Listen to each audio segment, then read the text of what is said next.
Our idea was in 2013 we would submit an amended draft plan. This would be a draft plan of subdivision. And that would process in 2013 into 2014. It would facilitate construction of a not a local servicing solution, but more of a regional servicing solution as part of the municipal plan. So certainly I think it is very important for us to recognize where the municipality stands, and I understand very recently we did find out that that budgeted item was pushed back to 2017, 2018. So that is our request. We would request that the money be set aside for 2014. Sifton is prepared to pay our gross share, our percentage of gross share for that infrastructure. But again, there's a non-gross share of that infrastructure. That's part of your master plan that's been identified to date that we're looking at the direction on. Happy to answer your questions. Okay, thank you for that presentation. It would be great to see you develop. Any questions from council? Thank you for coming and sharing with us. Can you hear me okay? Good, thanks. Well, I think you'll find that this council is very supportive of development, as has been mentioned. And you do want to see projects like this go forward, and it certainly is an appropriate setting for this type of development project. But as you know, we don't have immediate plans to install a collection system along the way here. So I guess the question is Sifton prepared to give us an incentive in its contribution to the forest main to expedite the project, expedite that? So just wondering what your decision is. Yeah, we've actually we've done quite a review of the cost estimate of actual what's planned in the master plan, what would be our percentage of the allocation of that, and also obviously what our first phase would be. The plan we saw earlier was a master plan for a much larger area that would take many, many years to build out. Our first phase would be focused on the lakefront, and obviously the market would dictate how much absorption there would be. So we have reviewed the cost to bring on our first phase, and we can be very clear in terms of an incentive. We are prepared to pay our gross share of that, but under the current plan, as of a master servicing plan, where there is a municipal portion and there's a growth portion, the municipal portion is not there as part of the strategy, then we need to look at a different strategy, or the project is on hold. We definitely need either that master servicing plan implemented the way that it's being identified, or another alternative that's cost effective in order to advance. So basically, to be clear, the project, in our minds, we do not advance our planning, we do not advance all of our updated studies unless we get some direction on the municipal plan for the master servicing study and implementation. I think the proper procedure would be to have a staff report, an update on this property, and come back with options. We know that you'd like to move forward, so that would be Councilor Scott. Motion that we request a staff report on the updating of this project, master plan, and timing. Councilor Edwards. Yeah, I'd also like a little background on the history and some options, and so we know where we're at, because this is a long project. How long ago was this through you, Stefano? How long ago did this project begin? Oh, a development has been proposed on this property, I think, since the 70s, or maybe earlier, in different forms. So it's been Particularly the draft plan of condominiums has probably been in effect since, I mean, I guess, how long I've been in that site, which is really early 2000. Was early on our development. So I'm going to need a bit of history if possible. And then That would be included in part of the I'll second her motion. Okay, second. I just said. Okay, so you're seconded with the amendment, and I'm quite agree with that after history and things. Are we amending the motion? No, we're just, I don't think there's any amendment. No, the motion, I was just asking for. yeah. Excuse me. I think the motion can include all the history and background, what you're asking for. The motion is for staff report, dealing with this property with an update on it, and an update on how we move forward regarding the texture equipment. Get that report back. Move to second. Any comment?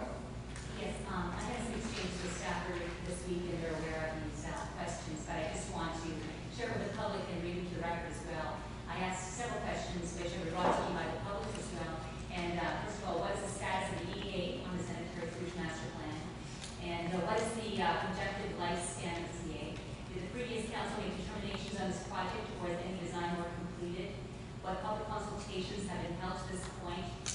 plans subject to public consultation in the future? Have any projected costs per lot been estimated or determined? And will the master plan be amended to reflect the reduction in number of lots due to increased lot sizes in some areas?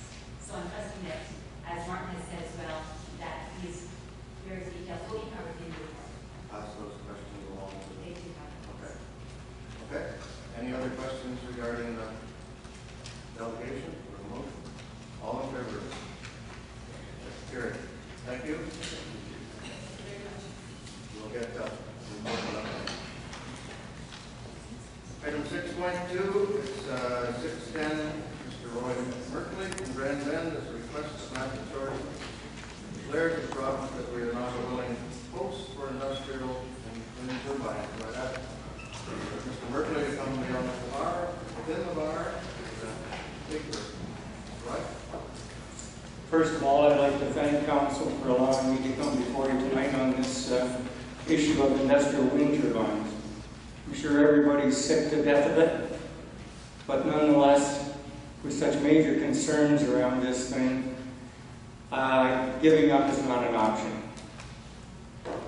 I think primarily, or first of all, I should read the letter, the brief letter to Lambton Shores Council that I wrote so that everybody can understand where I'm coming from. On April 26th, I had a letter to the council which stated, "The debate over the proliferation of industrial wind turbines in our province has been going on for over 3 years, and it is evident that the present provincial government refuses to listen to any credible evidence that does not support their commitment to introduce the high number of wind energy contracts throughout rural Ontario.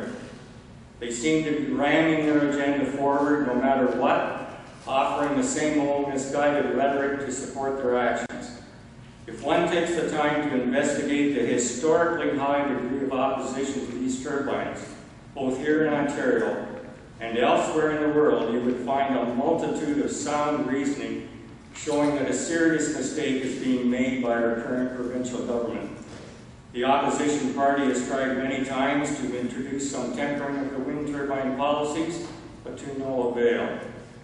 Since Premier Kathleen Wynne recently suggested that she was no longer willing to force municipalities to accept wind turbines if they did not want them, many municipalities have already declared to the province that they are not a willing host to these IWTs. Thus, I'm asking the Lambton Shores Municipal Council to join these other municipalities in declaring that we are not a willing host for industrial wind turbine installations within our community. It would seem logical that since this council has already requested a moratorium on any additional turbines until proper health studies have been completed, that it would go hand in hand to also declare we're not a willing host at this time. I'm very skeptical if these declarations of unwillingness will have any real effect, but I believe that we are required to at least try if we believe we're doing the right thing. This can send a very strong message. Basically, this is a moral issue in my mind at this point, with so many doubts and concerns about the health and safety issues, as well as other negative effects on our rural population. It is wise to exercise caution and attempt to protect the health and well-being of all Lambton Shores residents. That I sent along with some reference material several weeks ago. I might add that in that reference material at that time, there was a list of the number of the other municipalities that had declared they were an unwilling host. At that time, just a few weeks ago, it numbered 13. By May the 10th, I had another list that brought the number up to 20. Then I think I sent to council a recent list, I think this was just a few days ago, that there were 23. This afternoon, I see that there's 29. 29 municipalities in the zone that's directly affected by industrial wind turbines.